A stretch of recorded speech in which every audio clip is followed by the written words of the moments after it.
Are you using social media or is social media using you? In this segment, I'm going to be going deep into the dangers of social media and how to really overcome it, especially now with the metaverse and there's so many other developments that are happening. And what you experienced in the last 15 years of social media is nothing compared to what's going to be coming in the next 5 to 10 years in terms of the reach, the new technology, and the kind of stickiness that people have in these platforms, and the addictiveness that these platforms have. It's getting more and more, and many of you may be observing this even with your own kids who are hooked on to the iPads and the phones and all the devices. So what I want to do is I want to share with you first, give you like a background on how social media has evolved in the last 2 decades. Then I want to get into what are the social networks designed to do so that you can be aware of it, and how to constructively use social media. And then I want to get into how to protect ourselves and our next generation as this massive technology trend is booming right now. And also, like, what is really my vision for the future when it comes to technology and social media specifically. So this is going to be a very interesting podcast on social media, where everybody's you know talking all good things about it, but I want to be a party stopper just to help you pause and reflect on whether you're being used by it or are you using it. Okay, so let me show you the mirror and then show you the path. See, social media, what happens is it really constructs a new reality for us. Most people today, they, based on how many likes they get or how many comments they get, they start to develop this self image about themselves, whether it's a positive self image or it's a negative self image. So it has a very, very powerful impact on one's persona, whether it's a child playing Roblox or whether it's an adult who's spending time on YouTube or say Instagram, uh, making a post and expecting people to like and give some positive feedback. So there's something that's going on at the back of the mind where there are expectations created, and it's constructing a reality for us. It is something where we are defining our being based on what other people are saying about us. That's a dangerous zone to be in. So let me first tell you how social media has evolved in the last 2 decades. The first phase of social media, if you remember back in the 1990s, was when internet was just growing, and we had the messenger, MSN Messenger, Yahoo Messenger, MIRC, if you remember those days. The next phase was when Orkut was launched, where you went to just find school friends and stuff. And that time Facebook was not even around. Google had launched Orkut, and I think that was the first social network that I ever used. And then MySpace also happened around the same time. And the phase three of social network was when Facebook was launched, 2004, 2005. LinkedIn was launched, and this was the phase three, was where the networks were being built, and we had like hundreds and millions of users who started to flock into these different platforms, updating their profiles and giving their data and stuff like that.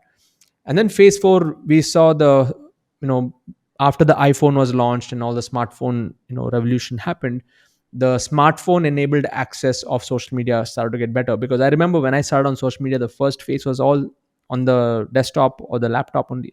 It was not a mobile application based social networking. It was all happening through the system. And I remember back in the day, it used to be these internet net centers. You pay 10 rupees, 20 rupees per hour, go and chat with somebody, and then go back, go out of that place. So it is a very different world, like 15 years ago. And then we saw phase five is as the platform started to grow. Initially everything was good, there was big reach, but then as in more and more brands came into the platform, platforms like Facebook and all, and we're also seeing this happen in Instagram and other platforms, is there was a decline in the organic reach. So these platforms, they knew about this, and they consciously started to kick in their business models, where the advertising thing need to was kicked in. So brands needed to pay to stay on the top of the news feed, and the personal profiles also, there was a decline in the organic reach. Now, while all of this was happening in the last 10-15 years, uh, phase number 6 is what we are seeing this happen. We saw machine learning come into place, and contextual content feeds. If you watch the movie, the documentary Social Dilemma, you would know on how news and information is being fed to us by these networks based on what we want to see more. Okay, it's an algorithm that makes us watch more, and because these platforms are designed to keep you within that platform. Okay, so with over 10-15 years of data which we are throwing back into these networks now have that data to control us. Okay, and this is phase 6. Now phase number 7 is, we are already experiencing this right now, news feed addictions. People are addicted to the news feed, and they are also emotionally triggered based on different things that are running through their mind. And since Facebook as a platform has access to WhatsApp, Instagram, and all these, and Facebook, there's a lot of data that's there between these three platforms that is contextually feeding us information and triggering us emotionally, based on our own addictions that we have, taken on to ourselves. Now what's going to happen in the next phase is, the more this happens, people are going to start living in different realities. You're already seeing this happen. There are a lot of influencers on Instagram. They're only living the real life. They're not living the real life anymore. Every day they wake up in the morning to shoot something on reels to show off to their audience who's waiting to listen to what they have to say. Okay. So in other words, they're becoming puppets to their audience and they don't have a real life for themselves. So we are seeing people living in different realities. And the next phase that's going to come is, now we are looking at our smartphones and thinking like it is, this is already an addiction. The next phase is the metaverse. We're going to have virtual reality devices, where you're going to be getting into the metaverse, and imagine the kind of addictions that people are going to be facing over there. And when that happens, I think the phase 10 of social media is just like what the movie The Matrix has. No, I think that's going to be the next logical step, unless we have a lot of sensible people listening to this podcast and are beginning to differentiate between the best, the between the pros and cons of using social media. So I've just given you like a glimpse of the last 2 decades and where it's heading into the future. Now let's get to the next question: is what are social networks designed to do? They're designed to keep you in the network and to feed you stuff that will keep you in the network. Okay, so the more you're within the platform, it becomes an economically viable model for these platforms also to monetize. So it's a very vicious circle, but that's what social networks are designed to do. So how do you constructively use social media? Here are some of the steps. One is, you need to create more than you consume. If you're a creator on social media and you're not consuming social media all day long, you're using it well. Okay, when you create content that will awaken people to the realities of life, if you do that, then you're using social media well. If you're attracting people into your own value based digital island, then you're using social media well. For example, I have a community of more than 15,000 members in my community, all paid members. I've acquired those customers through social media only, but I'm not spending so much of time on social media. I'm running ads, I'm running campaigns, and I don't even have social media on my phone. I've removed Facebook, Instagram, nothing's on my phone.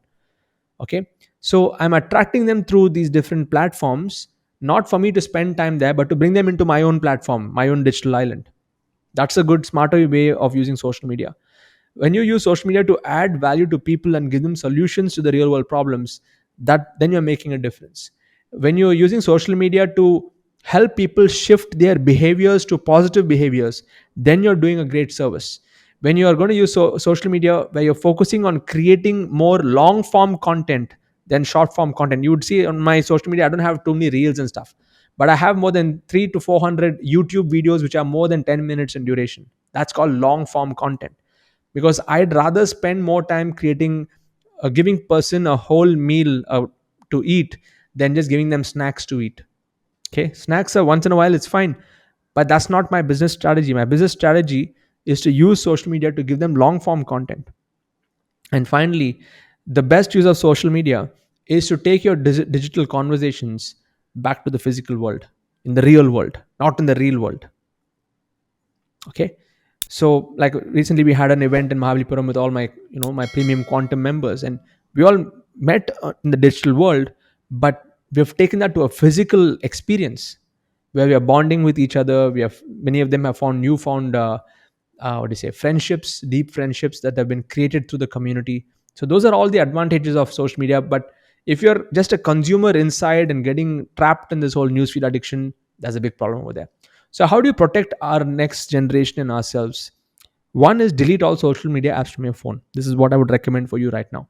If you have to use it, go to your laptop, open the browser, make the post, engage with a few posts, come out of it. Don't have it on your phone. Okay. Remove all notification from your phone. Design your personal life to keep digital activities very, very focused. Don't get consumed into it. Educate the dangers of digital addictions to your kids and provide them alternatives. Yes, my kids also love using technology devices, but I'm monitoring what they are watching, what kind of apps they are watching, and I get them the apps where they feel like using it, but it's actually going to help them and help them learn and grow and stuff. But again, the screen time also, I'm keeping a watch on that. Other thing is, inject the right values within your own community when it comes to social media. If you're building your community, and let your real life be congruent. Don't put up a show. Okay. If somebody sees you online and they see you offline, if they are able to connect with you as the same person, that's it. I know there are many people offline, they are a totally different person. Online, they are a totally different person.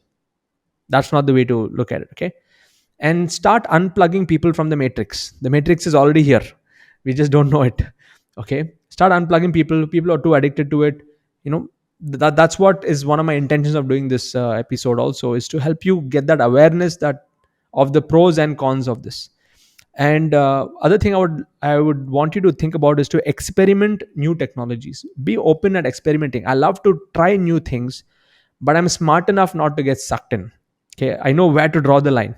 So that is something that you will get only if you have crossed the boundaries at some points, which I've also done, many times in social media, because I've been in this industry for over a decade. Okay, so my vision for the future is,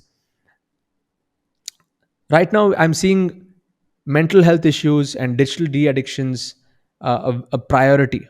Okay, there's going to be a huge requirement in the world. People need to digitally detox themselves. So my vision for the future is, I see a huge opportunity area here.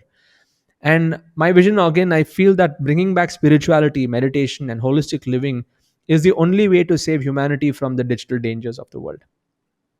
And when you're able to use digital and leverage digital to grow your brand, that's great.